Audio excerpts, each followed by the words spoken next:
மறக்காம நம்ம 123 சின்ன நியூஸை சப்ஸ்கிரைப் பண்ணுங்க. இந்த நியூஸ் உங்களுக்கு பிடிச்சிருந்தா லைக் பண்ணுங்க, ஷேர் பண்ணுங்க, பிடிக்கலைன்னா கமெண்ட் பண்ணுங்க. தளபதி விஜய் நடிப்பில் கடைசியாக சர்க்கார் படம் திரைக்கு வந்தது. இந்த படம் ரசிகர்கள் மத்தியில் நல்ல வரவேற்பை பெற்றுள்ளது. இந்நிலையில் விஜய் அடுத்து மீண்டும் அட்லி இயக்கத்தில் தான் நடிக்க உள்ளார். இந்த படத்தின் படப்பிடிப்பு சென்னையில் மும்மரமாக நடந்து வருகிறது.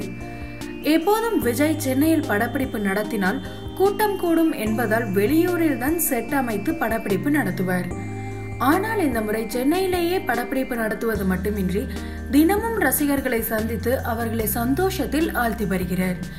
விஜயிடம் ஏன் இந்த திடீர் மாற்றம் என்று எல்லோரிடத்திலும் ஆச்சரியம்தான். மேலும் மெர்சலில் எழுந்த பிரச்சனைக்கு பதிலடி கொடுக்கும் வகையில் இந்த படத்தில் கிறிஸ்டியனாகவே நடிக்கிறார் தளபதி விஜய். இது தளபதி ரசிகர்களுக்கு பெரும் கொண்டாட்டத்தை கொடுத்துள்ளது.